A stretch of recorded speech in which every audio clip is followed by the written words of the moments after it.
Hey, hey, hey. This Oh, meeting is being recorded. Why? What's wrong? You gotta go to the bathroom? nothing. Everything's fine.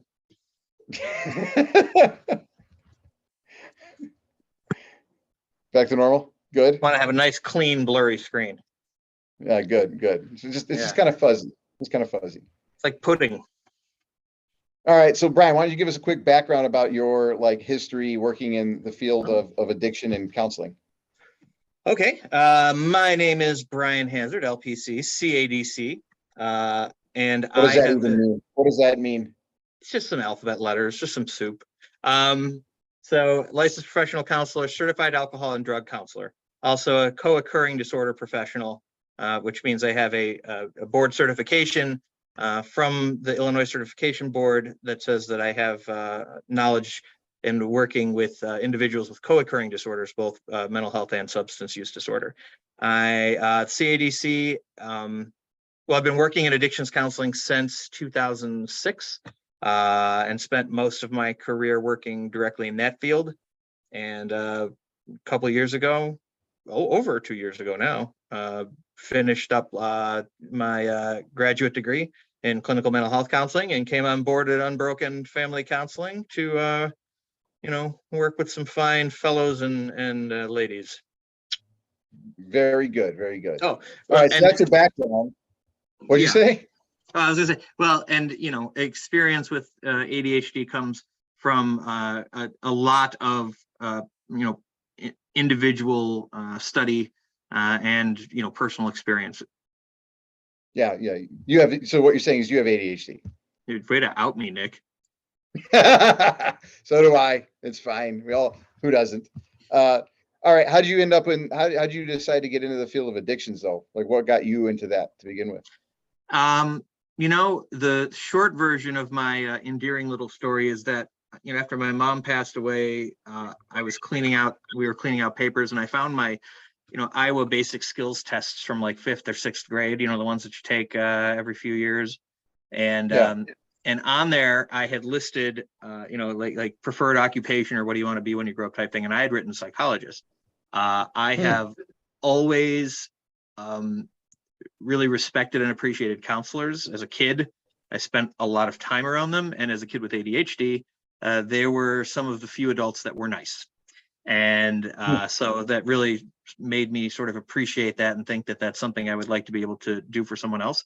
My own personal experiences with addiction and recovery sort of led me down a path where I was given an opportunity for an inroad into providing counseling through addictions counseling, which sort of joined well with the experiences I was having at that time. But ultimately being able to expand things a little bit and start being able to provide services to a larger demographic that address, depression, anxiety, ADHD, that sort of thing. And really finding a passion in doing it through rational emotive behavior therapy, REBT, it's really kind of landed me kind of right where 5th grade Brian wanted to be. So it's worked out that way. So you wanted to do that in 5th grade. You had these opportunities along the way. You worked in those and then got where you wanted to be. Right. Now, is there in your experience, do you see a relationship between people with ADHD or really diagnosed with it, let's say, as opposed to kids that just sort of suck at school and addictions risk? So yeah, there's, unsurprisingly, like many other, mental health issues, there's a fair amount of people that self-medicate, right, and try to find ways to make them more comfortable with themselves. With ADHD, we know that stimulants stimulate the frontal cortex and allow for increased blood flow, increased dopamine, that then stimulates the executive function, which is why when you give stimulant medication to kids with ADHD who are hyper, they seem to settle down, which seems counterintuitive. Like, why would a stimulant make them calm down? But it's stimulating the part of the brain that lets them choose to calm down. It gives them the ability to kind of foresee a consequence to an action, and they go, maybe I shouldn't do that, as opposed to jumping and then going, oops. Right. So it's no surprise then that kids who are miss being diagnosed or have people in their lives who are averse to medication or just haven't had any intervention will find themselves self-medicating through chemicals, people with ADHD are pretty well known for using stimulants to do that, cocaine or just, black market Adderall or Ritalin. Yeah, yeah. But I've always thought that there was a relationship between like the impulsivity part of it with ADHD, because they're not registering those consequences. And yeah, everyone wants that instant gratification of feeling better, and nothing sort of does that quite like any drug. I mean, literally, if you do almost any drug to get a good feeling, it beats having to work to get the good feeling. So with ADHD, I've always considered it just in general to put you at greater risk for potential addiction, because yeah, there's a self-medication side, but just the idea that you want to feel better, you're not thinking about the long-term or even sometimes the short-term consequences, makes a drug a lot more of an attractive solution to the problem of feeling better. Yeah.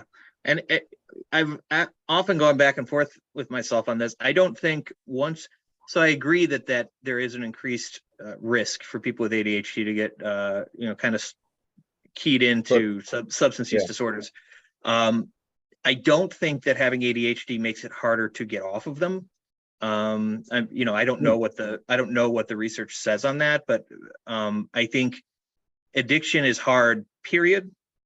Of all the mental health issues, if you have anxiety or depression or anger issues, whatever, you're going to the mental health facility. And if you have a substance use disorder, you're going into an entirely different field that is entirely dedicated to this one huge thing, which, as I understand it, is almost unique to America, right? Because of our bizarre relationship with alcohol.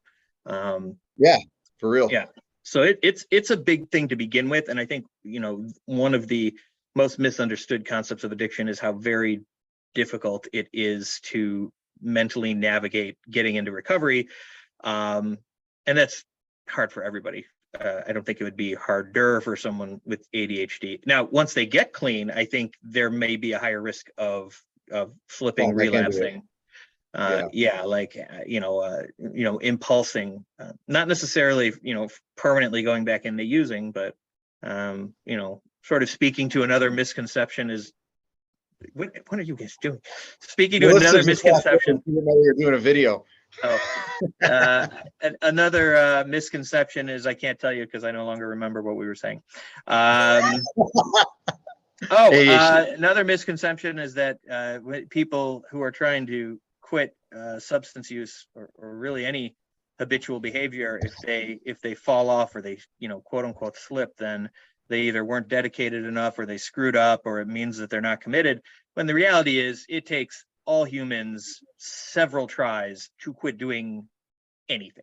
I think one of the big things that I see with a lot of support systems, families, parents, let's say, wives, husbands, dealing with somebody who's dealing with an addiction, is the minute there's a slip up of any kind, they get pretty hyper vigilant about it.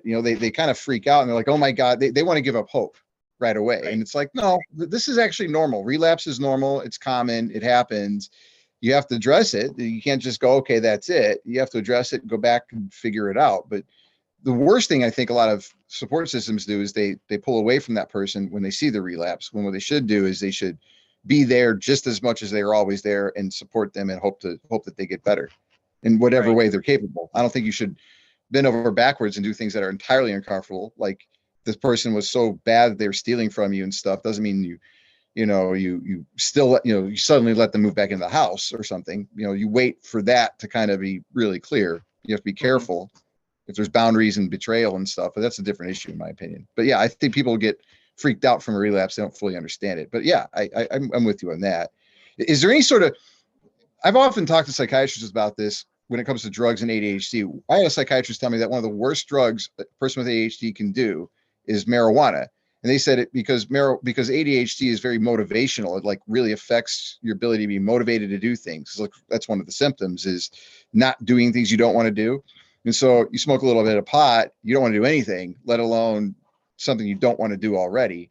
So I've heard that be a thing that's both very attractive to people with ADHD, but also very detrimental to their treatment of ADHD. It makes it harder for them to accomplish certain outcomes that they need to accomplish. Yeah.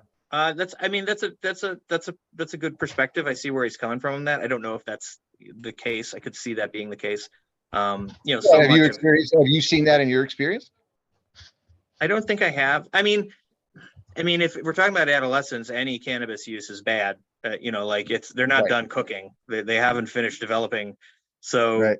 yeah, if you're 35 and you want to smoke pot till you're blue in the face and then you stop, no harm, no foul, Fine. right? I like Right. to make the Right. analogy that if you're 35 and you're smoking weed, the wind is blowing the bridge. You can't get across it, but the moment the wind dies down, the bridge is fine. Be on your merry way. You're But good, when they're right. adolescents, the The bridge isn't bridge built isn't yet. even made yet. Yeah. Right. And the wind is blowing and it never gets built. So when it's done, you just don't ever know what that would have been like. You don't know what version of Yeah. you would have existed. So yeah, I think it's a problem for adolescent motivation in general.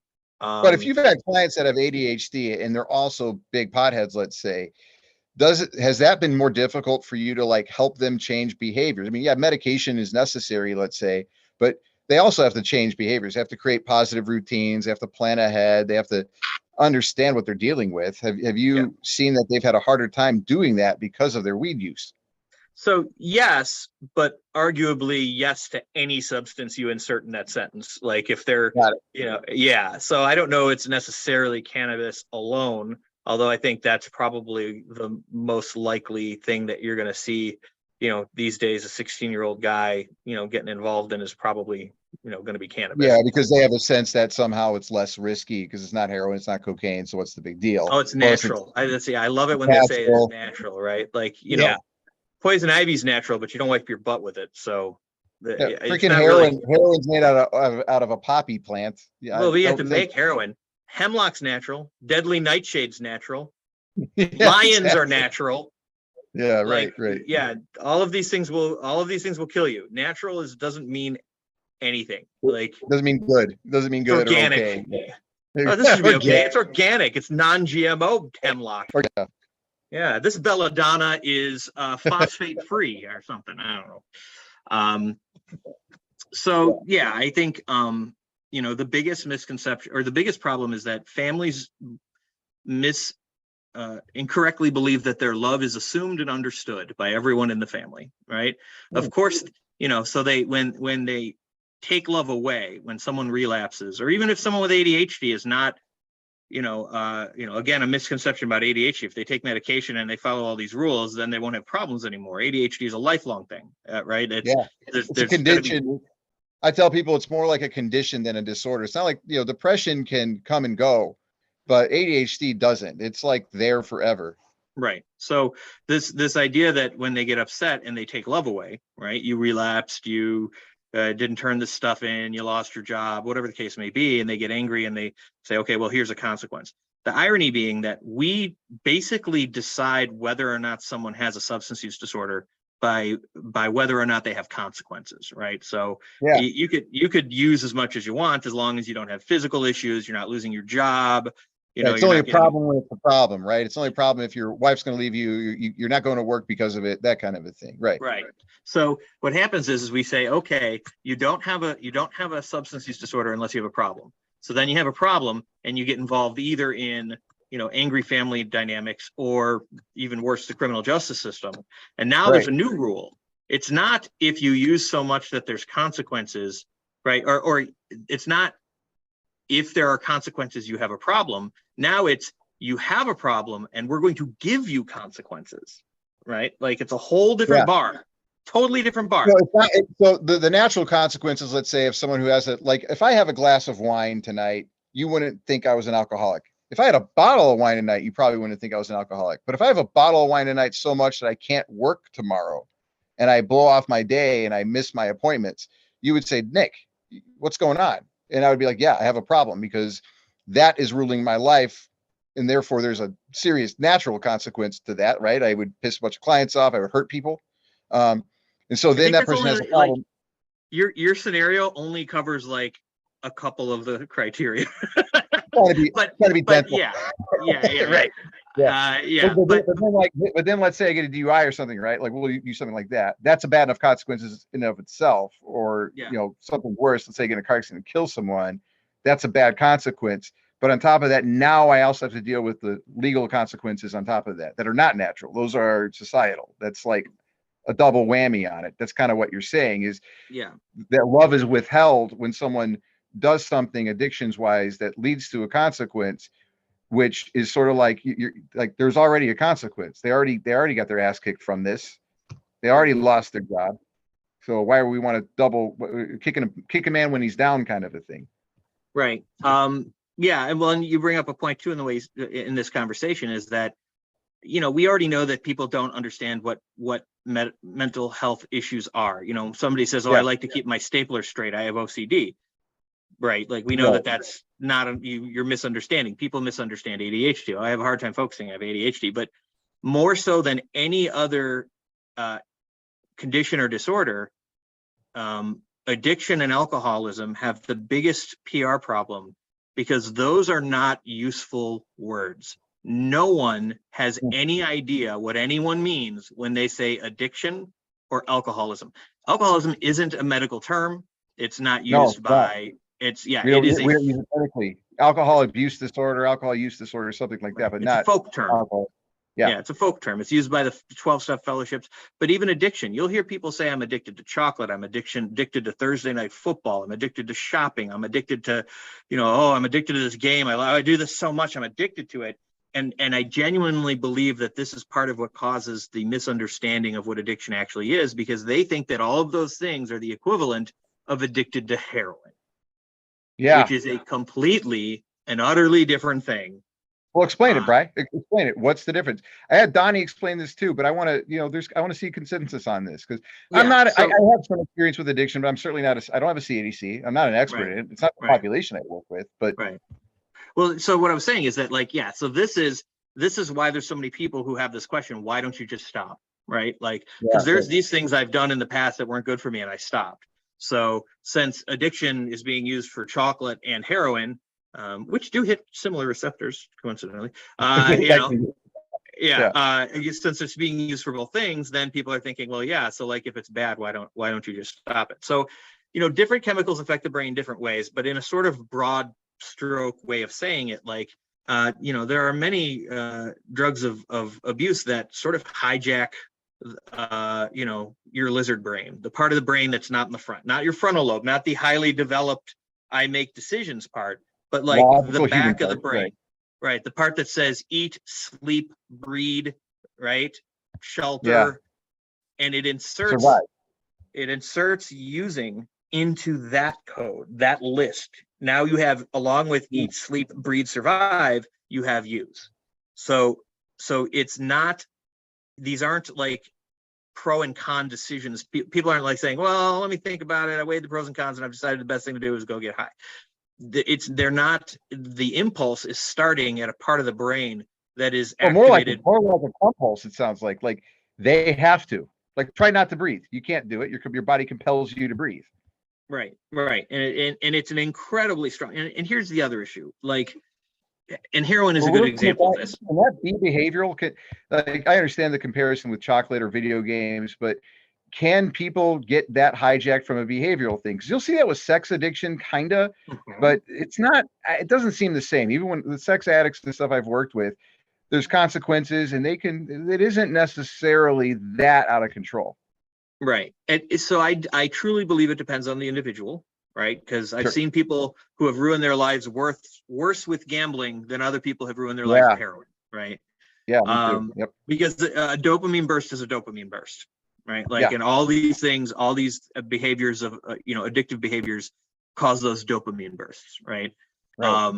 So yeah, it is, if you take, heroin as an example, somebody who's withdrawing from heroin experiences incredible flu-like symptoms. They're not going to die. It's not deadly, but the withdrawal is miserable. It's the terminology that we use for quitting things comes from heroin. So cold turkey is a reference to their clammy, goosebumped skin of people who are withdrawing from heroin.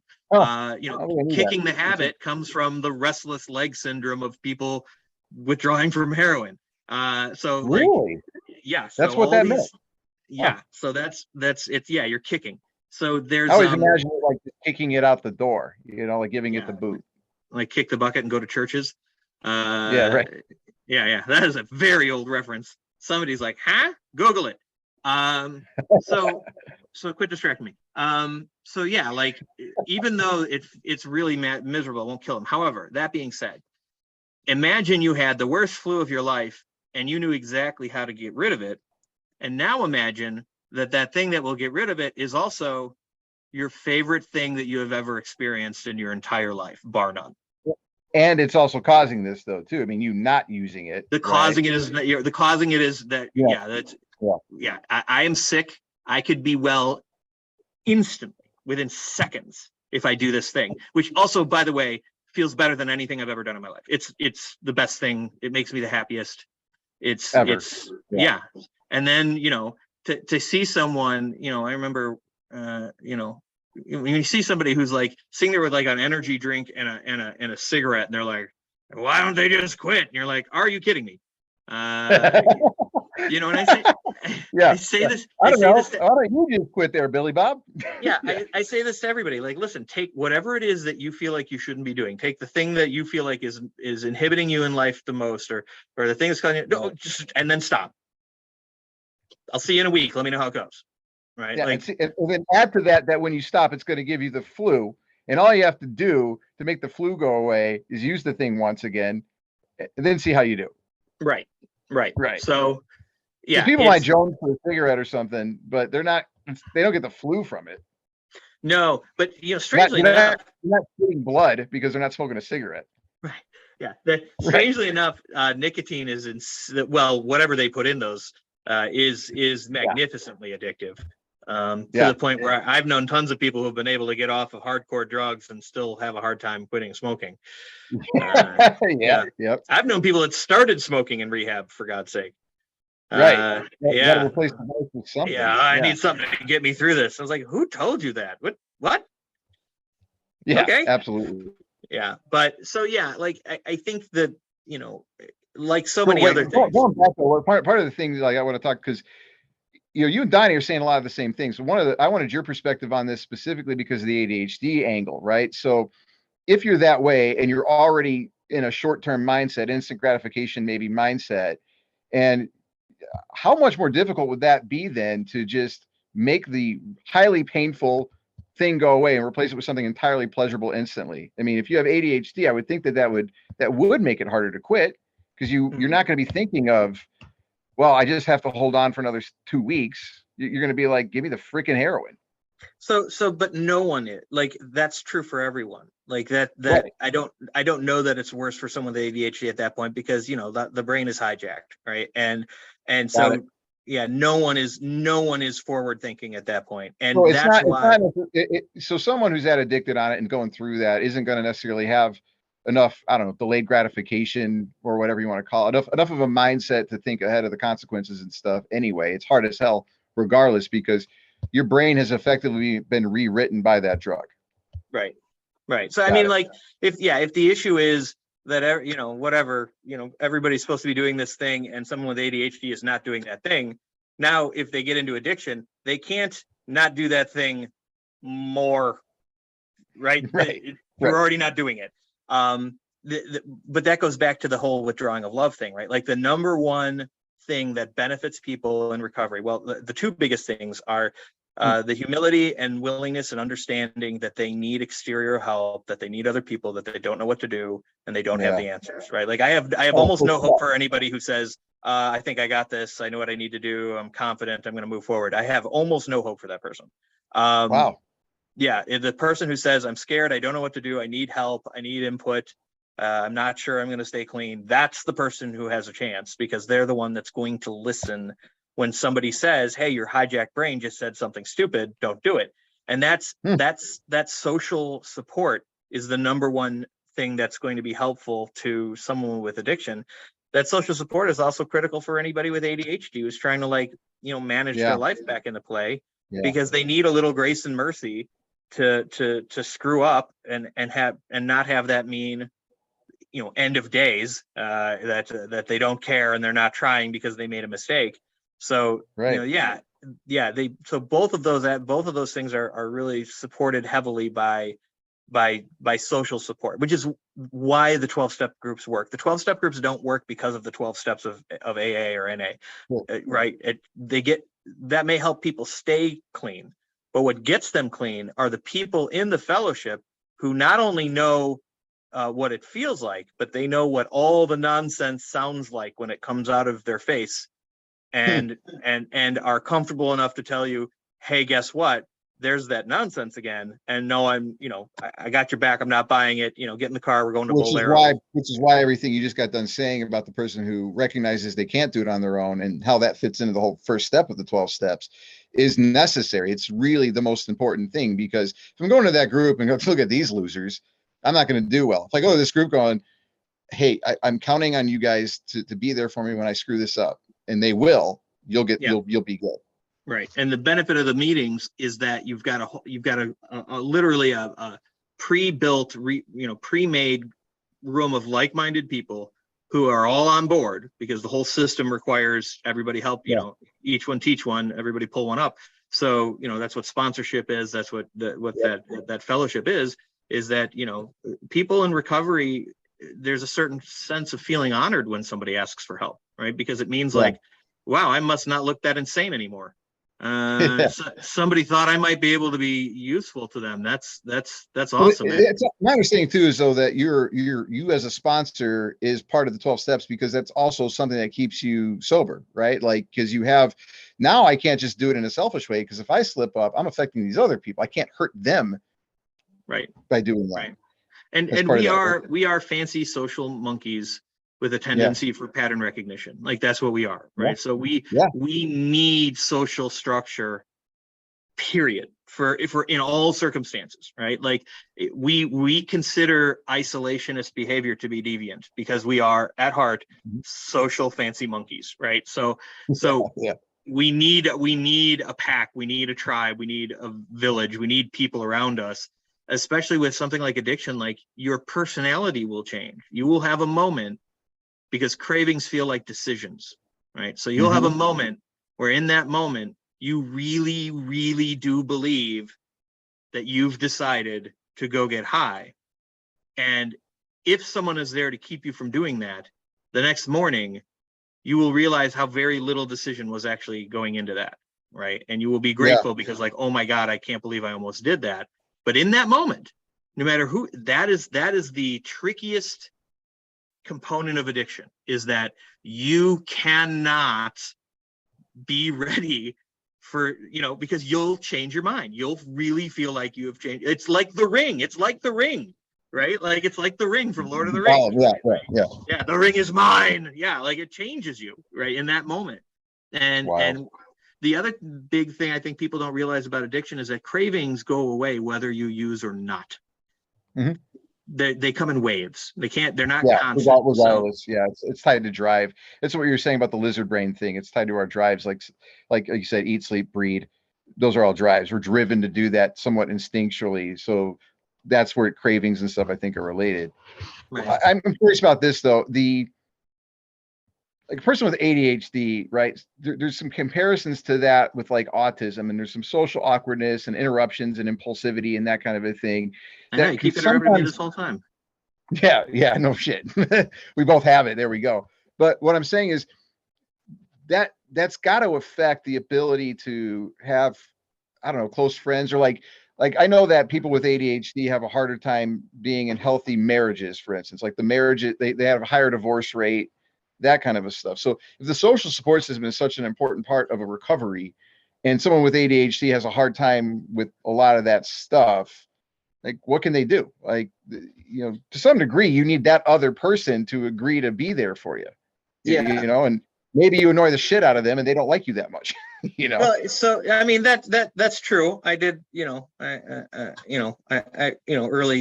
in getting cleaned up, I did have some problems, making connections and that sort of thing. So that's a real thing. But also, like, there is no such, like, co-occurring is the deal, right? Like, there are very few people who are just purebred, addicts or alcoholics, right? Almost everybody there has some experience and trauma in their background, or depression, anxiety, all those things. Tons of people with ADHD. So there's actually a higher proportion of lefties among in addiction. Like, if you go into a rehab and ask all the lefties to raise their hand, you'll get like way more than 10%. Really? Yeah, yeah. You can do No that in a shit. jail. That's true too. If you do it in prison, you got a higher proportion of lefties. Yeah, Huh, yeah. That's really odd. Any like negatively like Social, whatever. legal Right. structure, if you ask for lefties, you'll get more than 10%. Yeah, Wow, I never heard that. because That's crazy. because it's hard being lefty. That's my argument. Yeah, we'll go with that. What about Ned Landers? He's a lefty.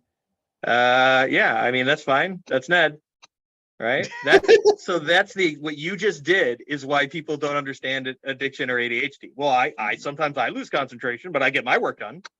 I mean, I used to quit smoking and I quit, so that's fine. My Right. Aunt Jude smoked until she was 80. She never had any problem. That's fine, right? Like, yeah.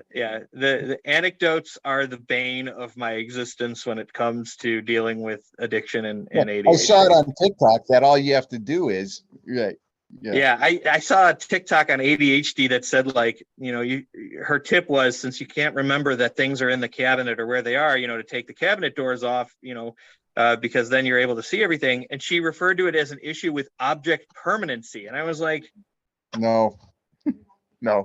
what are you, For are you those 18 watching, months old? object permanency. Are you- Object permanency. If I hold up a pencil and then I put it behind my back, you know that the pencil didn't just magically disappear. That's what object permanency is. Just so Right. you guys are aware. Yeah. Right. So like, For yeah, those watching at home. there's, Yeah. and here's the thing, like, if you don't meet enough of the criteria to get a diagnosis of ADHD, that doesn't mean you didn't meet some of those criteria. Like, just because you Right. don't get the label doesn't mean that there aren't still things you could benefit from that benefit people who have ADHD. Yeah, that happens a lot, especially I've seen that. I have people that I know that have had depression and it sort of has masked it because a lot of the same symptoms are related, but the reasoning for those symptoms were not correct. Meaning like it wasn't just because I was hopeless that I didn't try or pay attention or whatever. It was because I was distracted more easily or something. It was that was causing their issues, not the depression. Yeah. They had both, but the depression was what was like the thing that was more obvious. And so they didn't get diagnosed with ADHD on even a psych eval. Plus, we've talked about this. A lot of psych evals are kind of goofy because they're all self-report. Like you gave the example of what you tell that story about how they do that with addicts and how psych evals don't line up. Oh yeah, the problem with some measures, some tools that are used for diagnosis is that they do not take into consideration that someone's behavior could be significantly different at two different parts in their life. So if the question is, have you ever engaged in risk-taking behavior, right? And maybe this is a person with, a decade of heroin addiction and a decade of recovery, right? So now you have to answer yes. Yes, I have, Right. I have regular. I did a lot of, right. Yeah, I have regularly engaged in negative behavior, right? Well, yes, I did. So you run into even the hold on, let me pull it up. The math screening tool, I think, which is the Michigan alcohol screening test, right? Even that, I think, has an issue with the way that it's worded, right? So this is supposed to be like, you ask these questions to someone to sort of determine, it's a screening for somebody who might have a drinking issue, right? So, right. Do you feel, so like if I answered this right now as a person in recovery with 25 years clean, right? So do you feel you're a normal drinker? No. Have you ever awakened the morning after drinking the night before and found that you could not remember a part of the evening? Yes. Yeah. And nothing on this test says, like one of the things the DSM it'll say in the past year, is this true, sort of thing, right? Right. But so many things. The eval doesn't do that. Right. Does any near relative or close friend ever worry or complain about your drinking? So that was that was present tense, does. So no. Can you stop drinking without difficulty after one or two drinks? No. Do you ever feel guilty about your drinking? Not anymore. Have you ever attended a meeting of AA? First of all, that's an anonymous program, so mind your own business. Yeah. Right. Have you ever gotten into fights when drinking? Has drinking ever created problems with you or a close friend? Have you ever lost friends? Have you ever gotten into trouble? Have you ever lost a job? Right. So you answer yes to all those things, but you're 25 years sober, right? Right. And then a total of 6 or more indicates a hazardous drinking or alcohol dependence. but I haven't had a drink since Princess Diana died. Right. So yeah, so there's that problem too that makes it tricky for people to navigate the system. Or you have someone who's a former felon, someone who's been in tons of trouble with the law because of their addiction, which is a whole nother discussion. And now they've got 10 years clean and they're like a model citizen, but there's still tons of stuff they can't do because they have this criminal record that was based exclusively on their drug use. From however long ago. Well, okay, so let's wrap this up though. Like, okay, let's say you're a parent at home and you have a 20-year-old who's clearly using something of some kind. We'll say alcohol, drinking too much. What do they do? And So let's say this kid also struggled in school and was diagnosed with ADHD. Like, what would they do to help this person? So dropping the hammer has never worked for any parent ever, right? Like consequences, right? Like you can't go anywhere, you can't do anything, you can't have your phone, you can't see your friends, you can't watch TV, you can't. If somebody's already using because they feel miserable, helping them feel more miserable will not reduce their likelihood of using substances, right? Right. Like the and Well, I think I might have to make another assumption here. Let's assume that the kid thinks he's fine. Oh, like he doesn't feel like he has a problem. Right. Yeah. So this is tricky because one of the hallmarks of addiction is the denial aspect, right? Or the denial or refusal, right? Like, I know I have a problem, but I'm not going to tell you that. Or no, I don't have a problem, everything's fine. This is the crux. Like if we could answer that question right now, there'd be a whole shift in the entire field of substance use disorders. But the biggest thing to me is making sure that they understand that you are supportive and willing to be there to help. If you can make yourself available and make yourself, a option, right, for your kid to talk to you without consequence, right? It can't be, because here's when people, oh, my kid lies. Of course he did. There's no benefit to telling the truth. If they tell the truth, they get in trouble. Yeah. If they lie, they might not get in trouble. And if you find out they lie, they will not get in more trouble than if they had told the truth. No benefit. There's no reward in telling the truth at all. No benefit. Like, but if they tell the truth and you don't, but if they tell the truth and you don't crack down on them, but then if they lie and you do, then obviously you're creating a benefit for telling the truth. So you have to give them that option to tell the truth without a consequence. Yeah, and I would go so far as to even say that there doesn't necessarily need to be a consequence. If we're talking about the well-being, the life of our kids, then whatever consequence we think is appropriate for lying about this situation is basically the wrong hill to die on. Like, this is not important, right? What's important is, I think I understand why you wouldn't be straightforward with me on this, right? Like, because you were afraid you were going to get in trouble, right? Because another thing parents say, is there anything you want to tell me? Is there anything you want to tell me? First of all, no, there's nothing I want to tell you. And second of all, there are like 5 things I know you don't know, and I don't know which one of those you found out. So no. Right. I'm yes, Mom, I did on my final exams. Well, that wasn't what I was concerned about, and now I am. You'll never get me, cop. I'm saying nothing. I ain't no snitch. Yeah, it's never gonna happen. Exactly. So it's realizing, being patient and being empathic with that, and just letting them know, like, hey, I'm here for you when you want to talk. And what if they just went directly and said, hey, we have concerns that you've been drinking too much, but it's up to you to make that decision on when you're ready to address it. Something like that.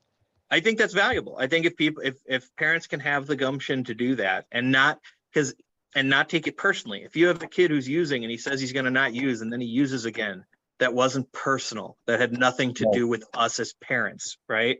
We make things personal. And it's crazy too, because if you think back, Nick, to when you were a teenager, at any time in your entire reality, did you ever say, I wonder how mom's feeling today? No, they don't. It's not personal, right? They're in the middle of trying to figure out who they are. 50 and 60-year-olds want to, they want to claim the market on existential crisis, but I'm telling you, teenagers got it on lock, right? It's like the hardest time. Like, you don't even know who you are. So yeah, I know this sounds crazy, but treat your children like they were people that, like, you're required to respect, that, like, there will be consequences to if you talk to them as if you were some sort of overlord. Yeah, my house, And my get, and rules. give them the space to recognize their own issues and to address it. I think I run into it a lot where parents are concerned about enabling a behavior. They don't want to make it okay for the kid. So they Well, feel like they have to bring down the hammer. right. So enabling is when we do things for others that they could do for themselves. That's what Right. enabling means. So So buying them the alcohol, that kind of a thing would be. you can drink in the basement because at least I know you're drinking there. That's Yeah, enabling, yeah, right? right. Not punishing is not the same as enabling, right? Right. And here's the thing. If punishing hasn't worked for basically any parent ever to get kids to stop using drugs, why are we still doing it? It doesn't work. Doesn't work. Spanking doesn't work. Yeah. These, taking away their universe, that doesn't work. Having the Xbox be the consequence for every single thing they do wrong, that makes no sense. That makes no sense. No. Taking the cell phone away. I mean, you're taking away the one way that they can actually communicate with you. Like that doesn't help. Now they're at a party, they can't call you because they don't have a cell phone. Right. Right. Or, you take your cell phone away because, that's a privilege. Yeah.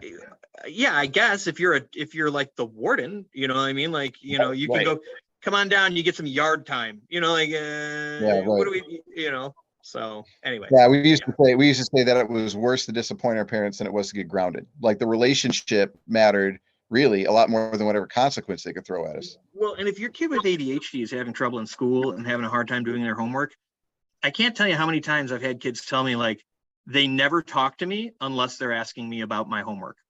Like Yeah, that's sure. all they care about. They don't ask me how my day was. They don't ask me what I'm up to. Literally the first and last thing is your homework done? When are you going to do it? Is it finished? Or And why so- are you getting a C in math? Like that kind of a thing. Yeah. Yeah. Like only negatives, only around the work and whether it's done and why you're failing at it. That's it. Right. So if they make it about a relationship, then it's safer for kids to talk and like you said, treat them like people. Yeah. Very good. All right, Brian, thank you for your time, man. Absolutely. Take care. See you later.